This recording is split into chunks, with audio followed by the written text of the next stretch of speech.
오늘 저는 히브리서 12장 1절에서 14절까지 있는 말씀을 가지고 예수를 바라보자, 이런 제목하에서 말씀의 은혜를 받기를 원합니다. 한번 따라 하시겠습니까? 예수를 바라보자.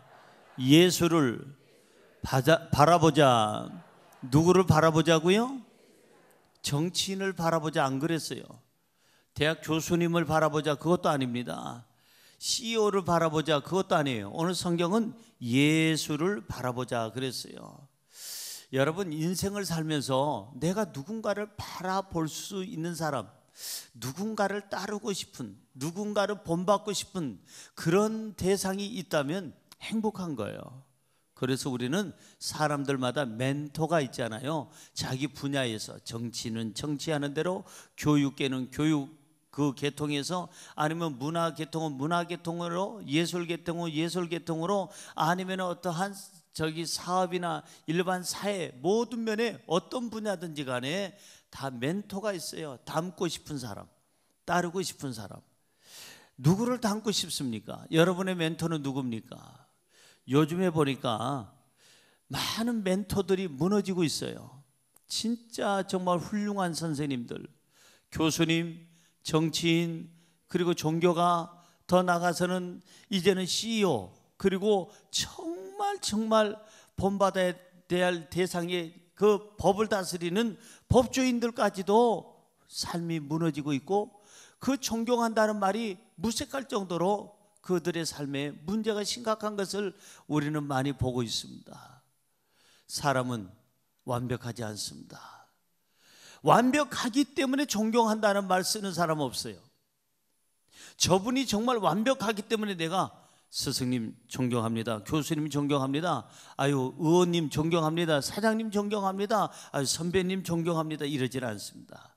완벽하기 때문에 존경하는 게 아니라 이 모든 면이 완벽이 안 되는데 어느 부분이 잘하는 부분이 있어서, 좀 더 내가 닮고 싶은 부분이 있어서 성실하다든지 정직하다든지, 아니면 그 사람이 언제든지 그냥 밝고 명랑하다든지, 아니면 적극적으로 진취적으로 창조적으로, 아니면 좀 더 다른 사람보다 모범적으로 뭔가 달리 하는 부분이 있어서 그것 때문에 존경한다고 그러는 거지, 완벽하기 때문에 존경한다는 말을 쓰지 않습니다. 완벽한 사람 하나도 없어요. 의인은 없나니 하나도 없다고 그랬습니다. 그래서 이 우리가 존경하는 대상들이 지금 막 무너지고 있어요. 막 실망이 되고 있어요. 어떻게 법조인이 저럴 수가 있지? 아니 교육가가, 아니 대학 교수가, 아니 정치인이, 어떻게 해서 방송인이, 어떻게 해서 문화계통이, 저 시인이, 아니 저렇게, 아니 어떻게 저렇게 무너져? 더더군다나 종교인이 저럴 수가 있을까? 우리의 멘토라는 것은 완벽한 멘토는 없어요. 한 부분에 있어서 조금 다른 사람보다 나은 부분이 있기 때문에 닮고 싶은 겁니다. 사람이, 온전한 사람이 없다면 우리가 바라봐야 될 대상이 누굴까? 오늘 성경 본문 말씀 2절에는 예수를 바라보자 그랬어요. 따라할까요? 예수를 바라보자. 예수님은 우리가 바라봐야 될 충분한 자격이 있어요. 예수님은 우리를 실망시킨 적이 한 번도 없고, 예수님은 우리를 위해서 죽으셨고, 완벽하신 하나님이시고 완벽한 인간이시고 완벽한 구세주가 되시는 줄로 믿습니다. 그 예수 그리스도는 우리가 바라봐야 돼요. 그래야 우리의 삶에 치료가 있고 변화가 있고 구원이 있고 영생이 있고 평안함이 있는 줄로 믿습니다. 예수님을 바라보면 우리 삶에 어떤 변화가 있을까요? 예수님을 바라보면 어떤 은혜가 있을까요? 오늘 성경을 통해서 세 가지를 살펴보려고 합니다. 첫째로, 예수님을 바라봐야 삶의 문제가 해결됩니다. 시작. 예수님을 바라봐야 삶의 문제가 해결됩니다. 믿어지시면 아멘. 누구를 바라봐야? 정치인을 바라봐야 삶의 문제가 해결된다고 안 그랬어요? 정치인들은 공약이 많습니다. 제가 이번에 국회의원이 당선되면 일산 동구를 서구를 아니면 봉천 팔동을 신림동을 아니면 저 강남 학동을 제가 다 변화시키겠습니다. 지금까지 열거된 동네는 제가 살던 동네였습니다. 근데 그 국회의원 임기 끝날 때까지 달라지질 않아. 제가 확실하게 바꿔놓은 데 있는데 바꿔놓긴 뭘 바꿔놔. 또다시 또 표 한 표 얻기 위해서 4년 5년 뒤에 또 나타나가지고, 그리고 나서는 그냥 뭐 이상한 거 하나 끌고 다니면서 밑에다 깔고 그냥 넙죽절을 하면서 또 제가 당선이 되면 제가 이 봉천 팔동에 물이 콸콸 나오기는 지금도 잘 안 나와. 여러분, 많은 사람들이 공약은 잘하는데 다 공으로 가는, 제로로 가는 그런 공약을 하고 있어요. 그래서 그분들이 우리 삶을 변화시키느냐? 여러분, 그렇지 않습니다. 사람이 우리의 문제를 해결해 줄 수 있느냐? 그렇지 않습니다. 심각한 죽음의 문제나 질병의 문제나 어떤 문제는 절대 사람이 해결할 수가 없어요. 오늘 성경에 보니까 우리 인생의 중요한 문제 두 가지를 여기 제시합니다. 본문 1절에 뭐라고 써 있습니까? 시작. 이러므로 우리에게 구름같이 둘러싼 허다한 증인들이 있으니 모든 무거운 것과 얼매이기 쉬운 죄를 벗어버리고 인내로서 우리 앞에 당한 경주를 하며. 오늘 여기 성경은 두 가지 인생의 문제를 제시합니다. 첫째는 무거운 것, 무거운 짐을 누구나가 가지고 있다는 것. 두 번째는 얼매이기 쉬운 죄라는 것을 가지고 있다는 거예요. 사람은 이 두 가지 문제를 가지고 삽니다. 누구나가 수고하는 무거운 짐이 있어요. 저 사람은 참 행복해 보인다. 행복해 보이는 것이지 완벽하게 행복한 건 아니에요. 저 사람은 참 평안해 보인다. 평안해 보이는 거지 완벽하게 평안한 게 아니에요. 그 집 따지고 들어가 보면 문제투성이고, 그 집도 십자가가 있고, 그 집도 고통이 있고, 그 집도 고난이 있고, 그 집도 몸부림치는 그 몸부림이 있다 이 말이에요. 누구에게나 수고의 짐이 있어요. 무거운 짐을 나 홀로 지고 견디다 못해 쓰러질 때 불쌍히 여겨 날 구해 주리 은혜의 주님. 누구요? 오직 예수. 믿어지시면 아멘.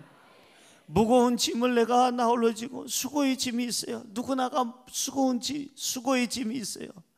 자식 때문에 수고하든지, 가족 때문에 수고하든지, 돈 때문에 수고하든지, 살기 위해서 수고하든지, 먹고 살기 위해서 수고하든지, 명예를 얻기 위해서 수고하든지, 권력을 얻기 위해서 수고하든지, 지식을 얻기 위해서 수고하든지, 뭘 하든지 간에 수고가 있다 이게요. 뭘 하든지 수고가 있어요. 어린아이들도 수고를 해요. 학원 다니라고 수고 많고, 공부하느라고 수고 많고. 인생의 무거운 짐을 해결해 주시는 분이 누굴까? 예수 그리스도. 우리의 얼매이기 쉬운 이 죄의 문제를 해결해 주실 수 있는 분이 누구실까? 예수 그리스도. 그분을 바라봐야 죄의 문제가 해결되고 수고의 짐이 덜어지게 되는 줄로 믿습니다. 먼저 우리 수고의 짐을 한번 보십시다. 사람마다 무거운 짐이 있는데 그 수고의 짐 중에 제일 무거운 짐이 뭐냐? 질병의 짐이에요. 질병의 짐. 약국에 가면 해결될 줄 알았는데 해결이 안 돼요.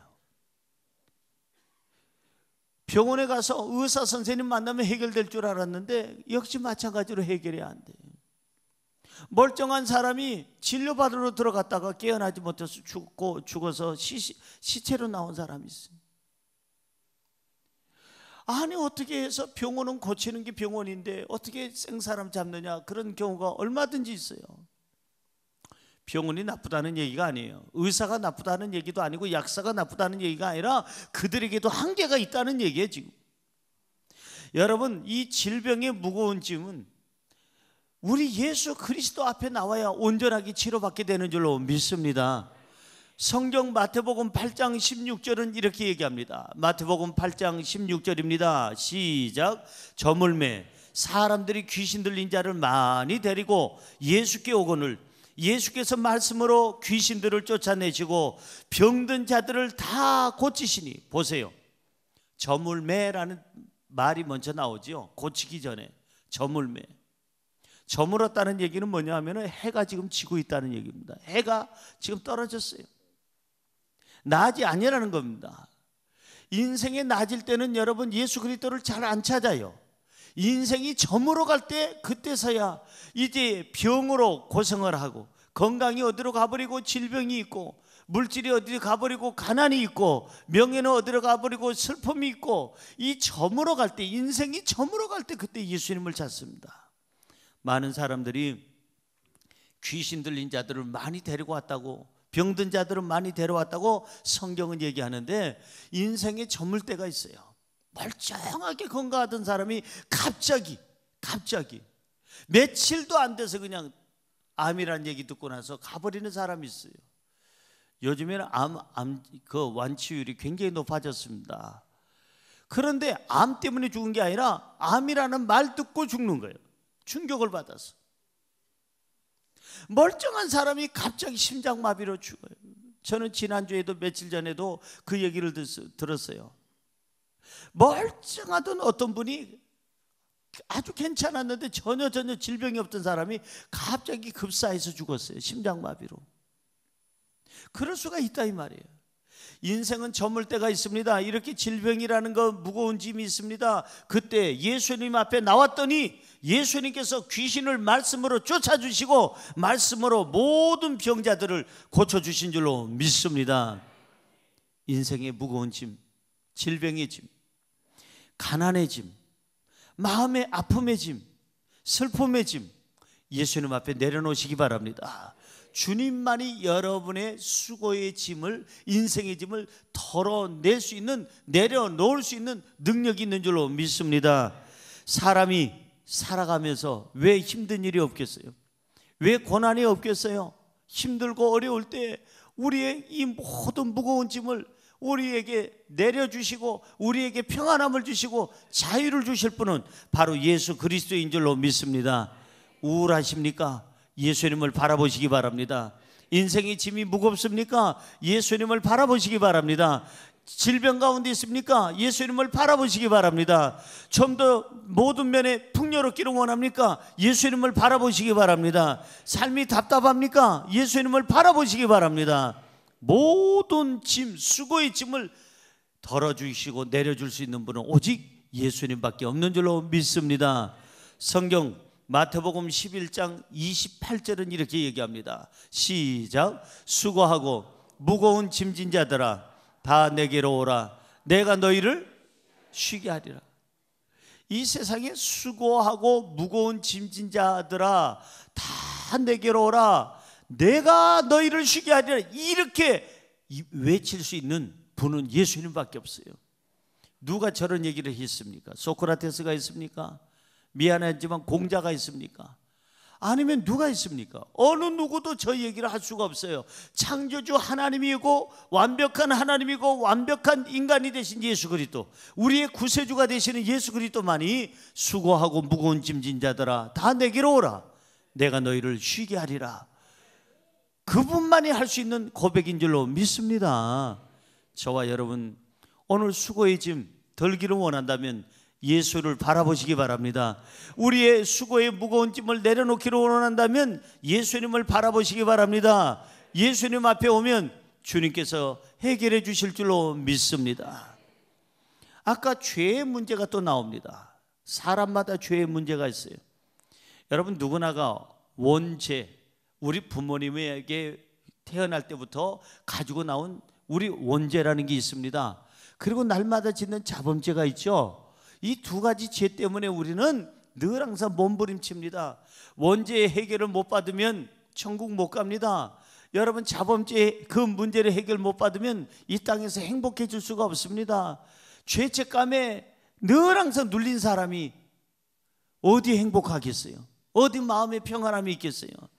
사람마다 다 죄의 문제로 그 고민을 합니다. 거짓말하는 죄, 사기죄, 훔친 죄, 그 다음에 모든 면에 있어서 남을 폭행하는 죄, 그뿐만 아니라 이성적으로 문제를 일으키는 죄, 그 다음에 뭐 그냥 정치하다가 경제하다가 뭐 하다가 잘못된 죄들이 많잖아요.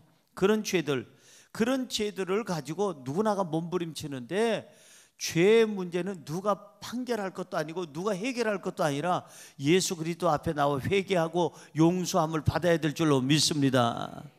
성경으로 돌아가 볼까요? 로마서 6장 23절은 뭐라고 얘기합니까? 시작. 죄의 삭은 사망이요 하나님의 은사는 그리스도 예수 우리 주 안에 있는 영생이니라. 죄의 삭은 사망이래요. 죄를 지으면 반드시 죽겠다 이 말이에요. 죽을 거다 이 말이에요. 하나님의 은사, 하나님의 은혜는 우리 주 예수 그리스도 안에서 우리는 영생을 얻게 되는 줄로 믿습니다. 우리가 찬송가 252장 나의 죄를 씻기는 누구예요?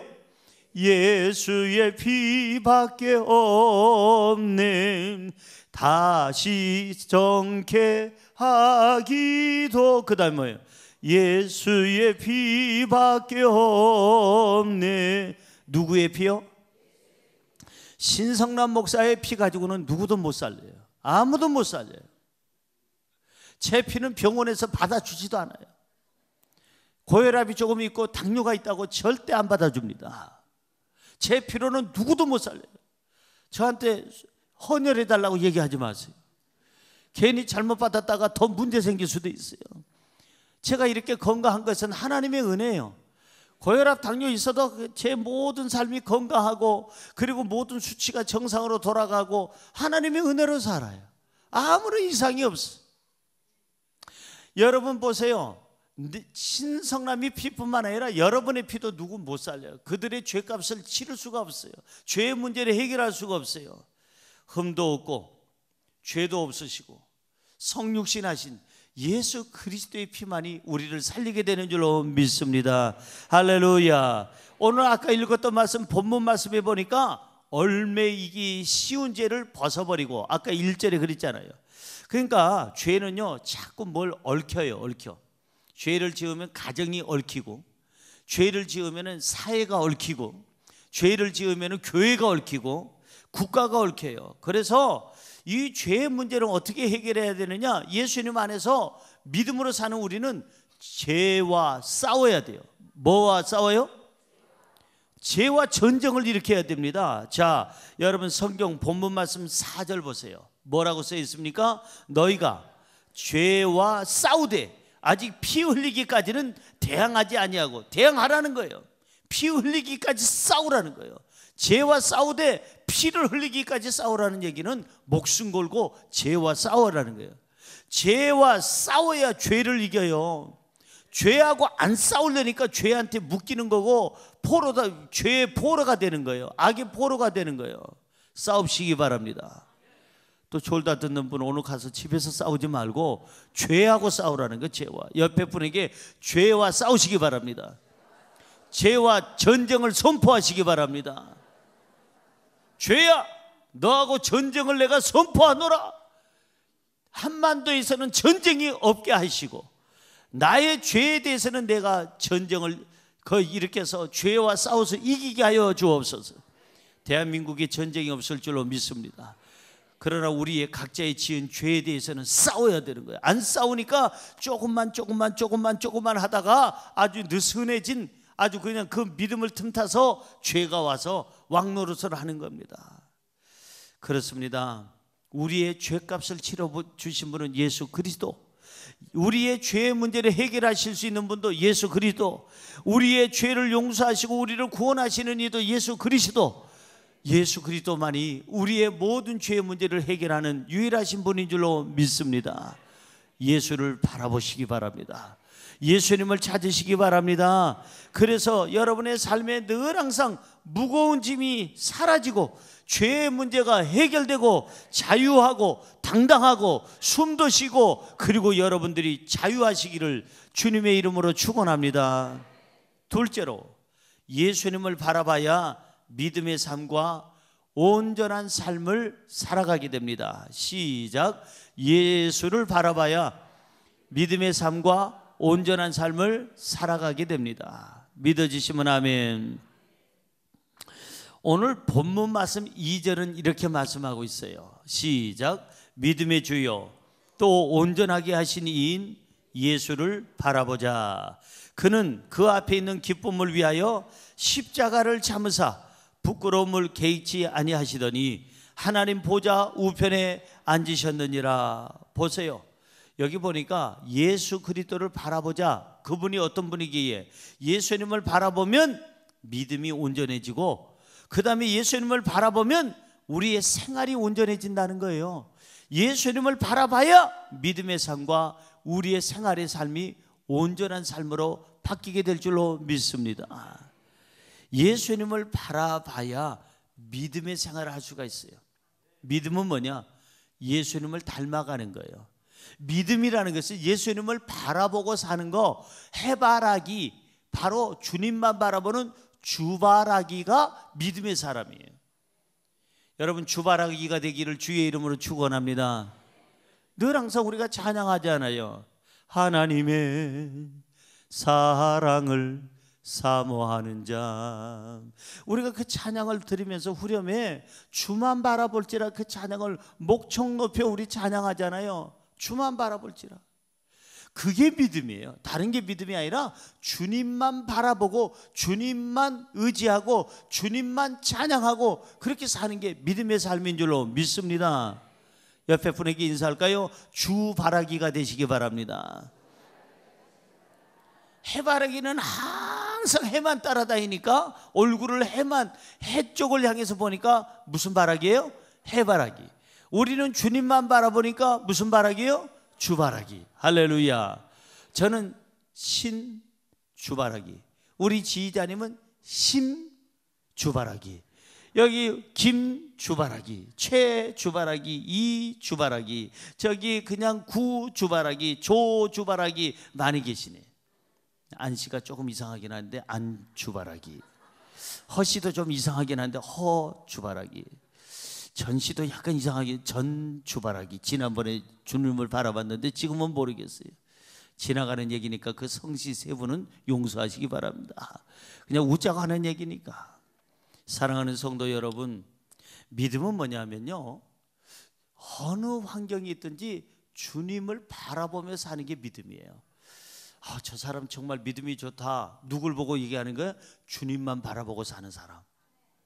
아저씨 찾으러 다니는 것도 아니고 어디 누구 아줌마 찾으러 다니는 것이 아니라 항상 주님만 찾는 거예요. 어떤 환경에서도 어린아이들은, 갓난아기들은 엄마 아빠만 찾는 것처럼 어떤 경우에도 무슨 문제에도 주님만 바라보는 그 사람이 진정한 믿음의 사람인 줄로 믿습니다. 믿음으로 살기를 원하십니까? 예수를 바라보세요. 믿음이 건강하기를 원합니까? 예수님을 바라보세요. 여러분의 믿음이 성장하기를 원합니까? 예수님을 바라보세요. 할렐루야. 예수님을 바라봐야 우리의 믿음이 온전해지는 거예요. 자, 그러면 예수님을 바라보면 예수님의 음성을 듣습니다. 예수님을 바라보면 예수님의 마음을 알게 됩니다. 예수님을 바라보게 되면 예수님의 표정을 읽게 됩니다. 예수님을 바라보면 예수님의 뜻도 알게 됩니다. 그렇게 되면 어떻게 되느냐? 나도 예수님을 닮아가게 됩니다. 그것이 믿음의 삶이에요. 마태복음 11장 29절 읽어볼까요? 시작. 나는 마음이 온유하고 겸손하니 나의 멍에를 메고 내게 배우라. 그리하면 너희 마음이 쉼을 얻으리니. 예수님의 마음을 배워야 되겠는데 예수님의 마음은 온유한 마음. 좀 온유한 마음 배우고 겸손한 마음을 배워야 되겠어요. 사람이요, 온유하여야 복을 받아요. 온유한 자는 복이 있나니. 저들이 땅을 차지한다고 그랬잖아요. 싸나운 짐승은 절대 땅을 차지하지 못합니다.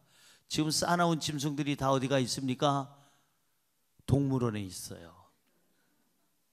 갑자기 질문하니까 여러분들이 어디지? 우리 집에도 없는데, 옆집에도 없던데. 싸나운 짐승은 절대 집에 있질 않습니다. 여러분, 집에 사자를 집에서 같이 같이 반려사자 데리고 있는 분 계세요? 반려동물로 데리고 있는. 호랑이하고 지금 같이 사는 분 계십니까? 늑대, 특별히 제가 제일 싫어하는 게, 걔네들도 나를 싫어할지 모르지만 하이에나. 생긴 것도 더럽게 생겼고 추잡하게 생겼고 더러운 국물만 먹고 살고 아주 꼬리도 있는 데 없는 잘린 애들, 더 잘려야 되는데 덜 잘렸어. 그런 애들, 하이에나, 제일 못된 것들. 생긴 것도 어쩌면 그렇게 더럽게 추하게 생겼는지 몰라요. 이빨 다 내고 침 질질 흘리면서 시커먼 눈을 가지고 그냥 여기 주둥아리 되면은 어우 세상에 아주 그냥. 여러분, 하이에나가 여러분 반려동물 있어요? 여러분 집에? 없어요. 절대 있으면 데려오시기 바랍니다. 교회로 데려오는 게 아니라 저도 싫으니까 그냥 어디 동물원에 갖다 주든지 해야지. 여러분 잘못하면 죽게 되죠. 싸나운 짐승은 점점 없어져요. 그런데 반려동물이 누굽니까? 고양이 아니면 강아지 아니면 순한 애들이잖아요.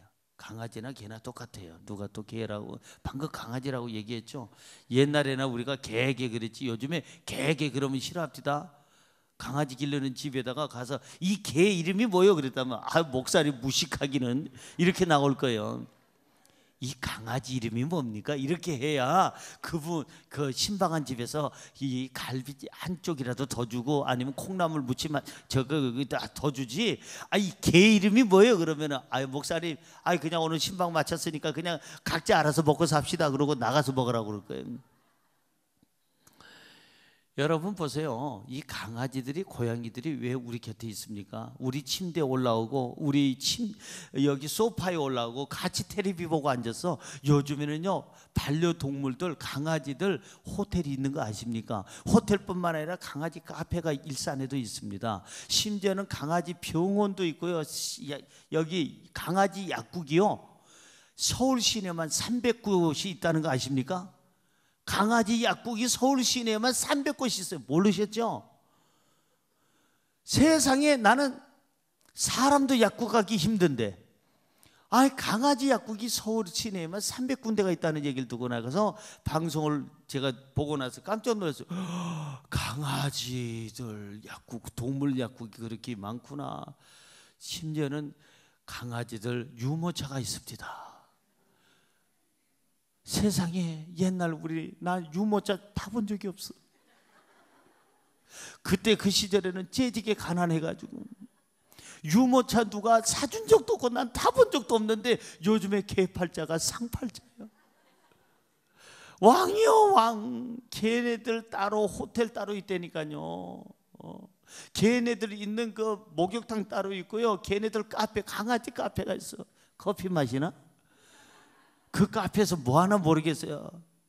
사랑하는 성도 여러분, 싸나운 짐승은 점점 어떻게 되냐? 사라져 가지만 이 온유한 짐승은 우리 곁으로 점점 가까이 와요. 사람도 마찬가지예요.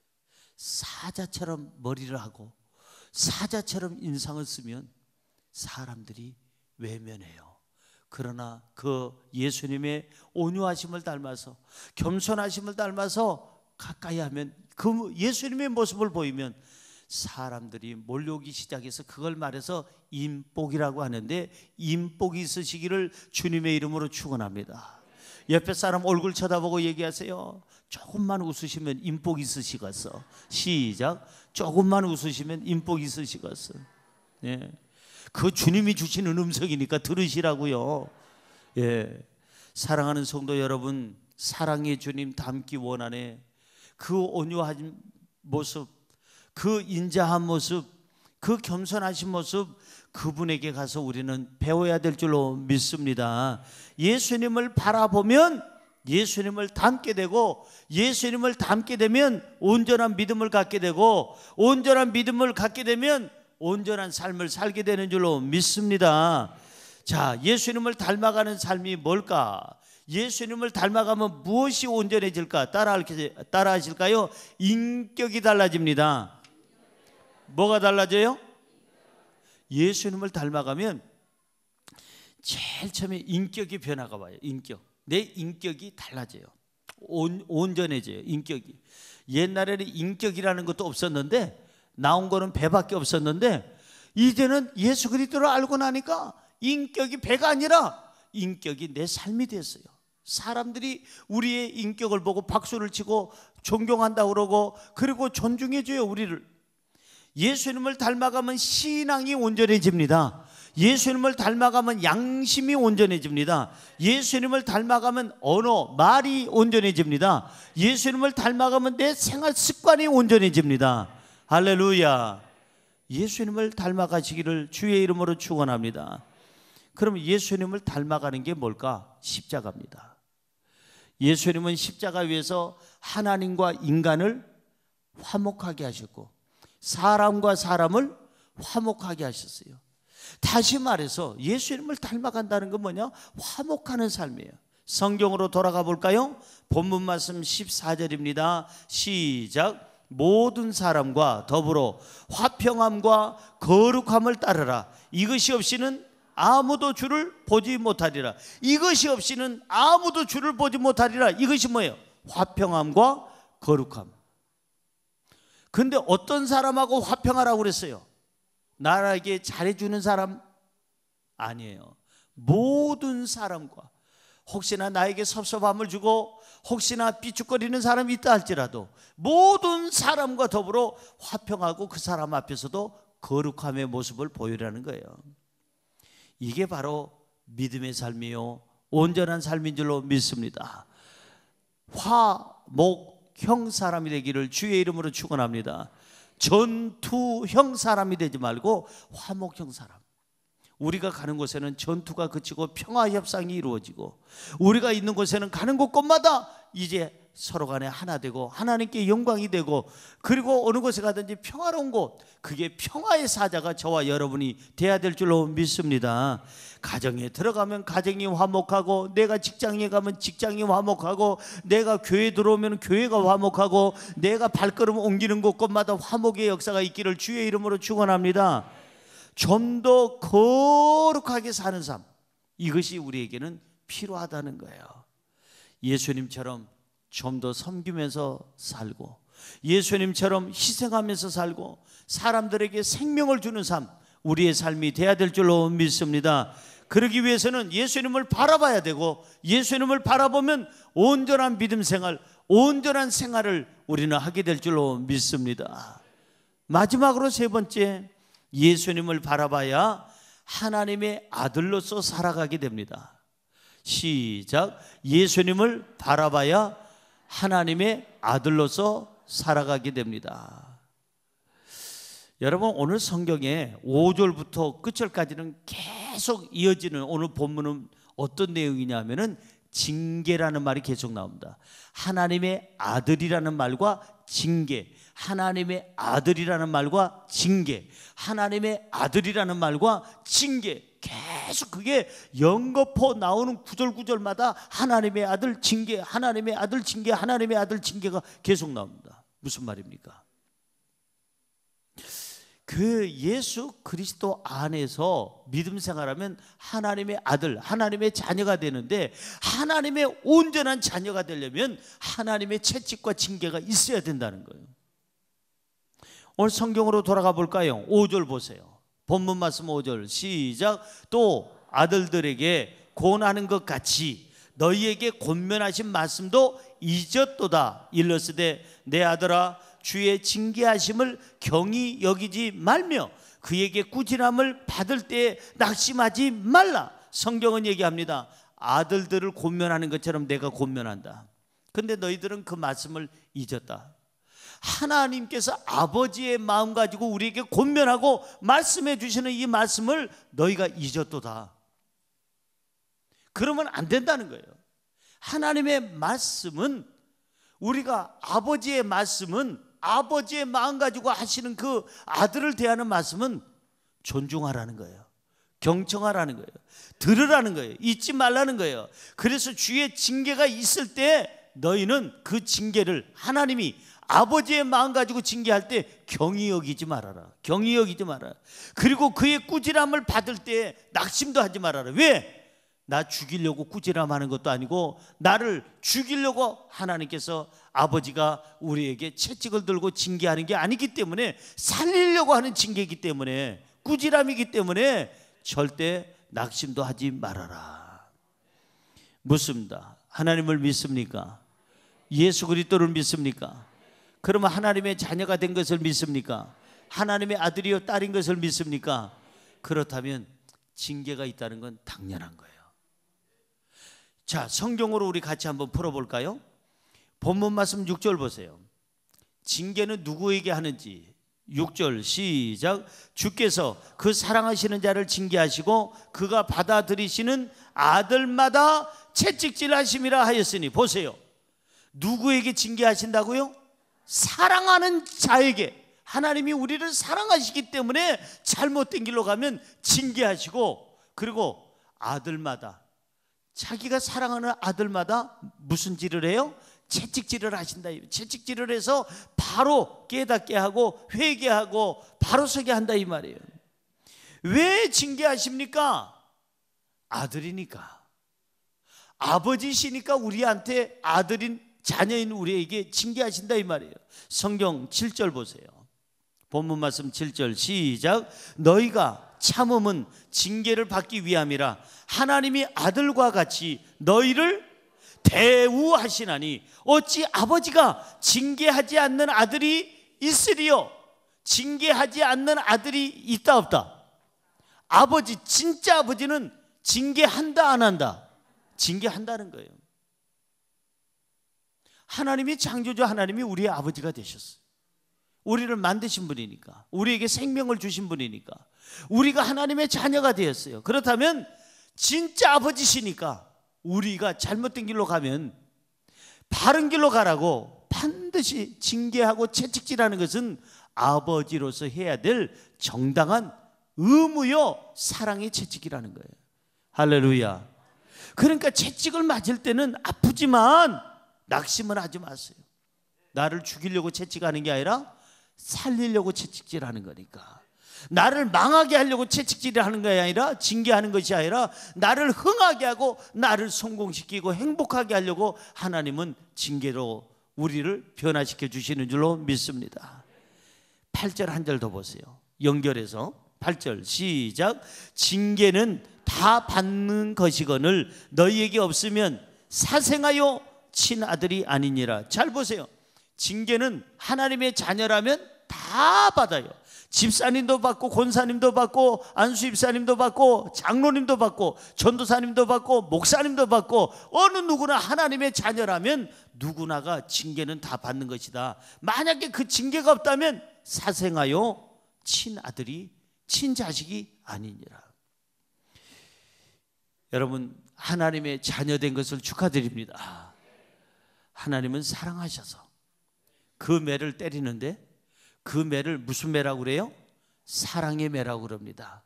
이 사랑의 매는 죽으라고 때리는 게 아니라 살리려고 때리는 겁니다. 잘 되라고 때리는 겁니다. 흥하라고 때리는 겁니다. 바로 서라고 때리는 겁니다. 우리 인생 살다가 고난이 있고 징계가 있을 때 제일 먼저 해야 될 게 왜라는 말을 하지 말고 회개부터 해야 됩니다. 내 탓입니다. 하나님 용서하여 주옵소서. 이게 믿는 자로서의 바른 태도지. 왜 하나님, 왜 이 얘기하면은 더 터져요. 왜를 빼고 하나님 제 탓입니다. 제가 잘못했습니다. 하나님이 하나님의 아들들에게, 자녀들에게 왜 징계하시느냐? 9절을 보면 알 수 있어요. 9절 시작. 또 우리 육신의 아버지가 우리를 징계하여도 공경하였거늘 하물며 모든 영의 아버지께 더욱 복종하며 살려 하지 않겠느냐. 징계하는 이유가 뭐냐 하면 아버지의 말씀에 순종 복종하게 하려고 하나님께서 우리를 채찍하시고 징계하신다는 거예요. 이 하나님의 징계는요, 아버지의 징계는요, 우리에게 유익을 줍니다. 성경 볼까요? 10절입니다. 10절 시작. 그들은 잠시 자기의 뜻대로 우리를 징계하였거니와 오직 하나님은 우리의 유익을 위하여, 그 다음에요, 그의 거룩하심에 참여하게 하시느니라. 하나님께서 우리를 징계하는 이유 중에 두 가지가 있는데, 우리의 유익을 위해서 징계하시고 또 하나는 우리를 거룩하게 하시려고, 좀 더 바르게, 좀 더 온전하게, 좀 더 말씀 안에서 깨끗하게 살게 하려고 징계를 하나님께서 아버지의 마음으로 주시는 줄로 믿습니다. 징계란 말을 제가 찾아보니까 저 히브리 말로 바로 파이데이아라는 말입니다. 한번 따라 할까요? 파이데이아. 파이데이아. 파이가 많은 날 파이데이아, 그건 아니고 파이데이아라는 말은 바로 징계라는 말인데, 아이를 양육한다 그 말이에요. 누구를 양육해요?